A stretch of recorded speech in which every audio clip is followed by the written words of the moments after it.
The following video covers classification of acetabulum and pelvic fractures. The acetabulum fracture classification will be covered in the first part. Acetabulum, which is basically the intra-articular part of the pelvis. So any intra-articular fracture of the pelvis is known as acetabulum fracture.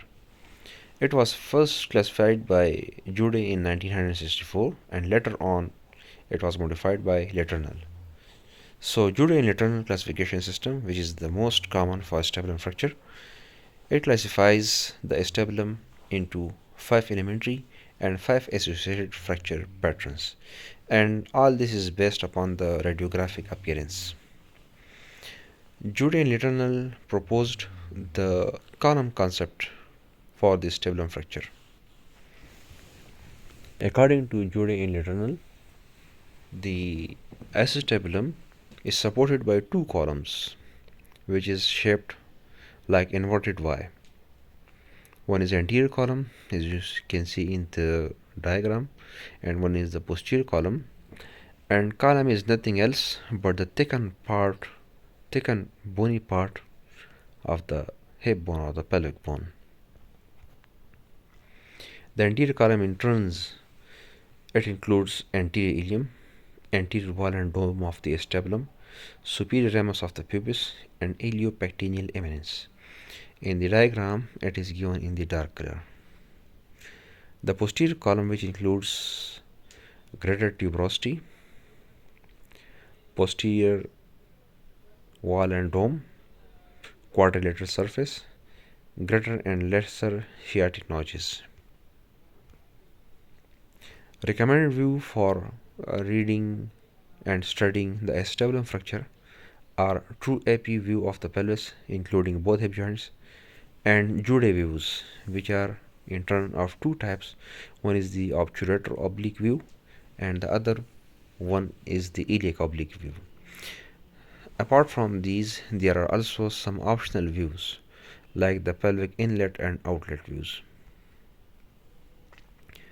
In iliac oblique, as you can see on the left side of your screen, the fractured part is tilted down while the normal part is tilted above.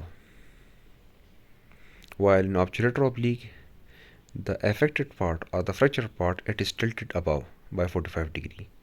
So the iliac oblique view is best for visualizing the iliac wing, the anterior wall, and the posterior column, while the obturator oblique view is best for studying obturator ring, posterior wall, and anterior column.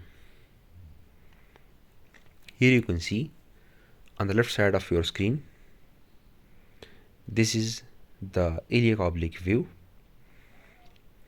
The orange color dotted line, it shows the ilioischial line, and integrity of this line shows the integrity of the posterior column. The pink dotted line, it shows integrity of the iliac crest. The green line shows the lip of the anterior wall. So if there is any breach in the continuity or loss of integrity of this wall, there will be a fracture. The yellow color marked as 3, it is the radiological dome. On your right side, this is the obturator oblique. You can visualize in green color marked as 4 the obturator ring, in red dotted line, which is basically the iliopectineal line, and if there is any fracture of the anterior column, this line will be disrupted.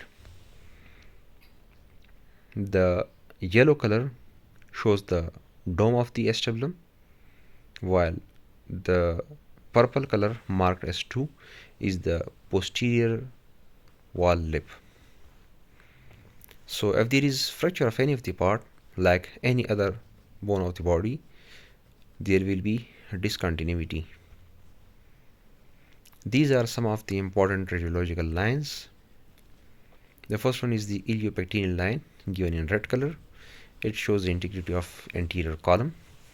The sky blue, it is the ilioischial line which shows integrity of posterior column. The dome given in yellow color, the anterior wall lip in green, and posterior wall lip in orange. You can also visualize in white the Shenton line which shows the superior ramus and neck of femur integrity. There is also a complex structure called the teardrop sign given in pink color, and it shows integrity of the medial wall of the acetabulum.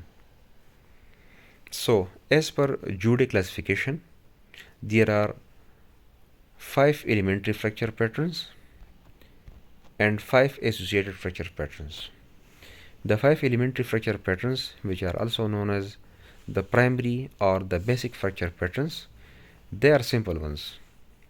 Like the anterior wall fracture, you can see in all these diagrams, the part of the hip bone which is shaded in green color, it is the posterior column, while the part which is shaded in blue color, it is the anterior column. So the whole part is the column and wall is just the part of the column. So the first type is the anterior wall fracture. You can see only the anterior wall is fractured, but the column, which is the bigger or larger structure, the supporting structure, it is intact. The second one is the posterior wall fracture. You can see the posterior column is intact, anterior wall and column are intact, but only a part of the posterior column known as the wall, it is disrupted. So anterior wall fracture, the posterior wall fracture. The third one is the anterior column fracture. You can see the walls are intact, but there is fracture in the blue part, which is the anterior column. The fourth one is a fracture in the green part. You can see the wall is intact, but the column is disrupted. So fracture of the posterior wall. And then if there is a transverse line, fracture line, which extends across both of the column, it is known as the transverse fracture. So the 5 elementary fractures are the anterior wall fracture, posterior wall of acetabulum fracture, the anterior column, the posterior column, and the transverse fractures. Then in associated fracture patterns, we will combine any of the 2 elementary fracture patterns. Like the first one is both column fracture, in which anterior as well as the posterior wall both are fractured. Anterior and posterior both columns are fractured, so both column fracture. Second one is the combination of posterior column fracture with posterior wall fracture. Both are the green part, both fractures are included in the green part. You can see the wall is fractured and the column is also fractured. The third one is the transverse fracture along with the fracture of the posterior wall. You can see the posterior wall which is fractured and is located posteriorly, and there is also a transverse fracture pattern which crosses the green as well as the blue part, that is the posterior as well as the anterior columns. The fourth one is the anterior column fracture and posterior hemi-transverse fracture. It is not a complete transverse fracture, but just a hemi-transverse fracture. And the last one, as evident by the shape, it is a transverse fracture, and then a vertical fracture line extends downwards towards the obturator foramen.